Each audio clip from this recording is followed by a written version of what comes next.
Madame, mademoiselle, monsieur, bienvenue à Metro News.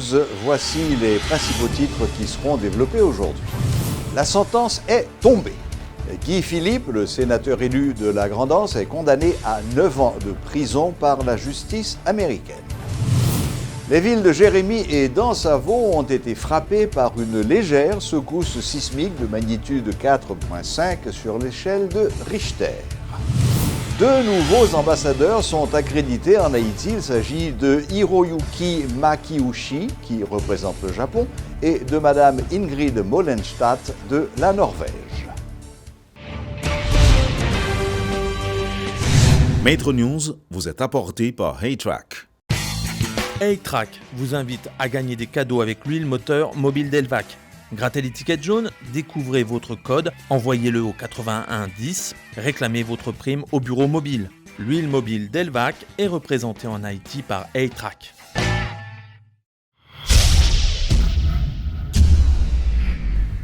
Guy Philippe a été condamné à 9 ans de prison ce mercredi par le tribunal fédéral de Floride, rapporte le quotidien américain Miami Herald.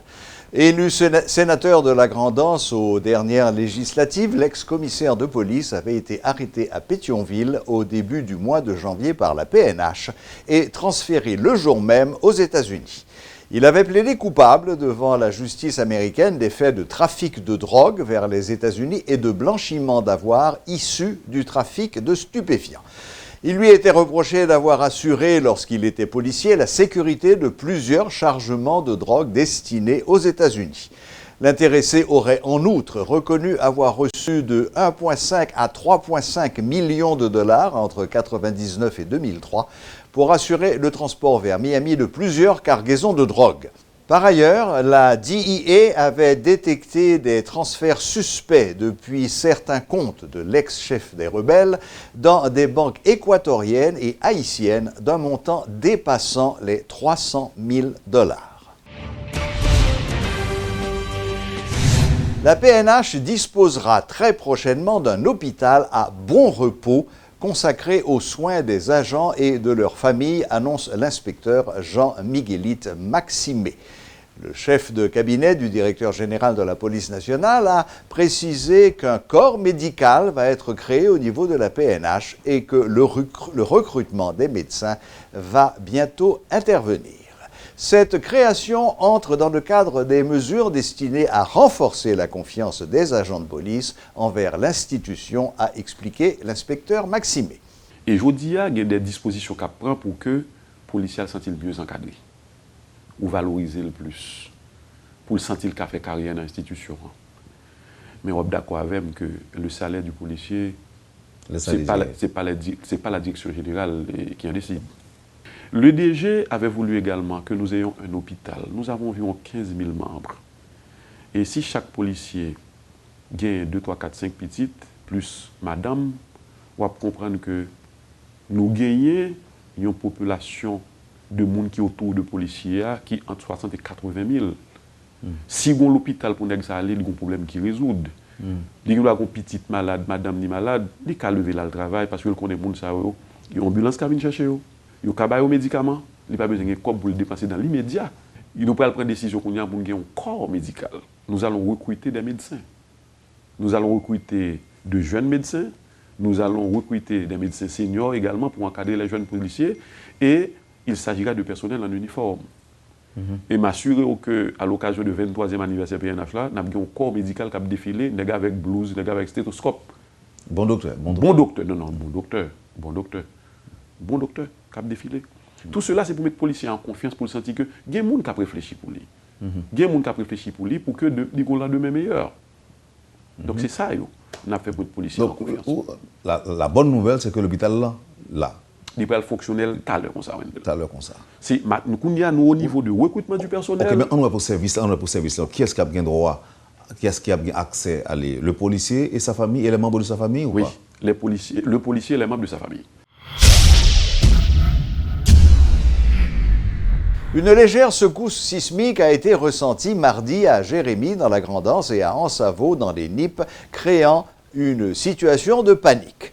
Selon les informations disponibles sur le site United States Geological Survey, ce séisme de magnitude 4.5 s'est produit mardi au large du golfe de Lagonave, à 84 km au nord de Jérémie.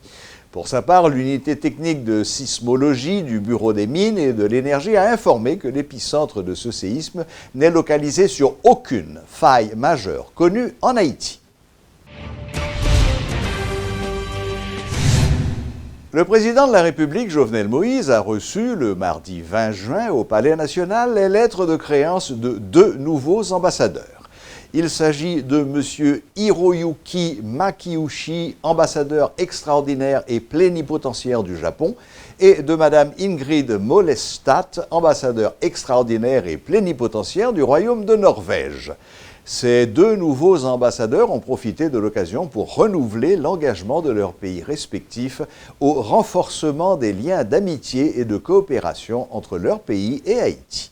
Le chef de l'État a, pour sa part, rassuré ses ambassadeurs sur la volonté des autorités haïtiennes de travailler d'un commun accord au développement harmonieux des relations entre Haïti et ses 2 pays amis.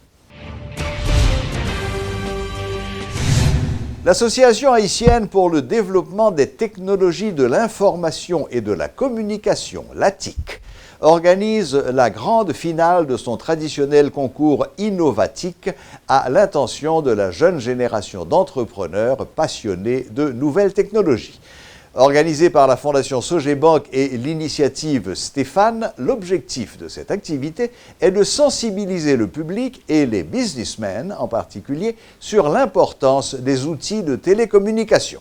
Suivez les explications de Claude Apped, membre du conseil d'administration de l'ATIC. L'initiative Stéphane Bruno a engagé plusieurs activités qui ont pour but de promouvoir et intéresser les jeunes à participer à ce genre d'activité. Sensibiliser les entrepreneurs, sensibiliser le public sur ce qui est possible d'accomplir chez soi à partir de l'Internet, qui est l'un des outils clés pour cette technologie de l'information et de la communication, les TIC. Et le concours qui est passé par plusieurs étapes, va se terminer par l'événement de samedi 24 Innovatique, là où les finalistes auront l'opportunité de présenter à un jury et au public les produits qu'ils ont développés pour apporter des solutions concrètes aux problèmes d'inclusion dans le secteur financier pour tous les Haïtiens, quelque chose qui mimique en quelque sorte, qui répète en quelque sorte l'idéal que Stéphane retraçait. Comment utiliser ces nouvelles technologies pour apporter un mieux-être à toute la population, à toute la société haïtienne en général. Donc, vraiment, vous êtes tous invités, entreprises, étudiants, professionnels et le grand public à cet événement, et vous aurez l'opportunité de voir ce que la jeunesse haïtienne est capable de produire comme solution et pour de nouvelles entreprises, de nouvelles solutions qui vont être utiles au public en général. Le ministère de l'Agriculture a procédé mardi au lancement du projet de renforcement des services publics agricoles baptisé RECEPAG. La cérémonie s'est déroulée dans la 2e ville du pays, au Cap-Haïtien. Ce projet, financé par la Banque mondiale à hauteur de 60 millions de gourdes, sera exécuté dans 9 communes du département du Nord, selon le ministre de l'Agriculture, Carmel-André Béliard.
Clôture ce mercredi d'un atelier de 3 jours sur le thème du cancer du sein et du col de l'utérus, destiné à 40 étudiantes finissantes en service infirmière issues de différentes écoles.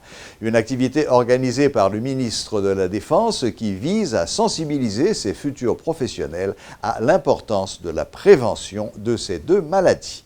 Suivez les explications de Getty Bazin, présidente des jeunes cadres universels. Objectif formation, c'était outiller infirmières sur nouvelle technique de dépistage du cancer du sein et du col de l'utérus. Côté que 40 étudiantes finissantes en service infirmière qui formées après être capable de sensibiliser l'autre monde sur maladie qui c'est cancer du sein et du col de l'utérus. Côté que vous capable de sensibiliser pour être capable de faire test dépistage du col de l'utérus de très tôt. Parce que tout autant on fait le plus bonheur, ou capable d'éviter à atteindre maladie ça. La formation a duré 3 jours, c'était du 13 au 15 juin 2017.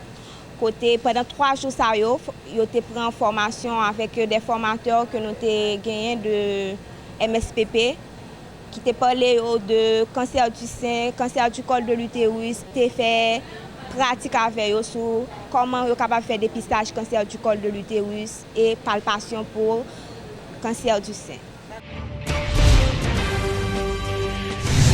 Depuis quelques années, le Chili est devenu le nouvel Eldorado des Haïtiens. De nombreux jeunes et moins jeunes quittent leur terre natale pour se rendre dans ce pays d'Amérique latine afin de trouver une vie meilleure.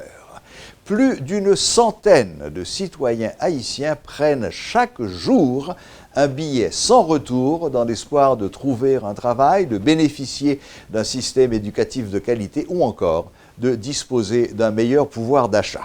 Suivez ce reportage de Jérémy Tillon et de Gaston Delpech. On en parle dans tous les médias. C'est un sujet de discussion entre Haïtiens, au bureau, à l'école ou bien dans les taxis. L'exode vers le Chili est devenu une réalité à laquelle la population doit faire face. Chaque jour, des centaines de personnes quittent le pays pour cette contrée d'Amérique latine dont on sait finalement bien peu de choses.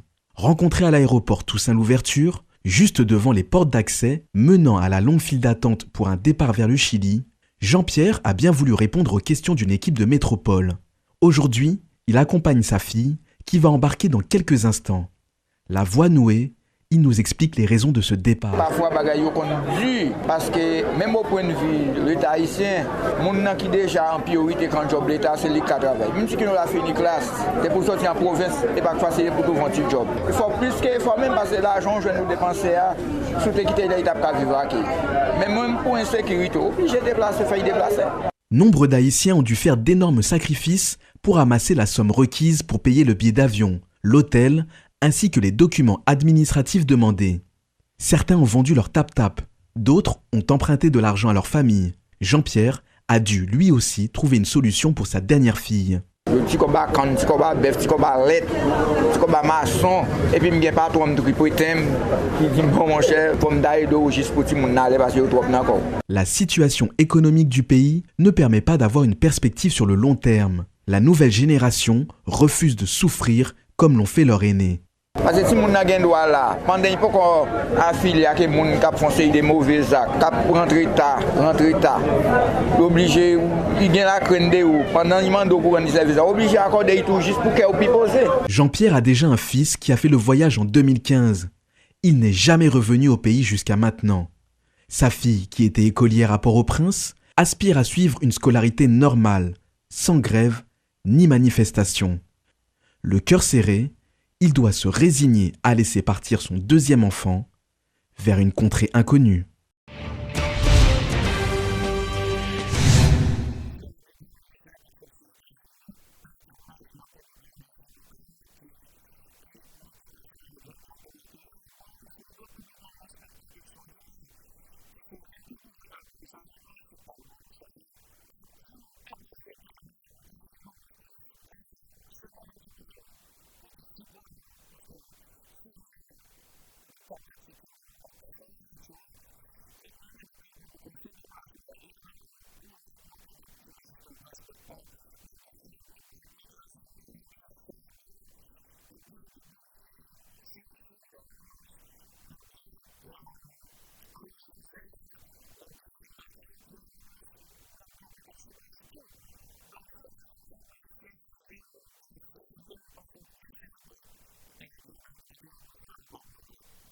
Voilà, la boucle est bouclée. Merci de votre fidélité et à la prochaine, même heure, même chaîne.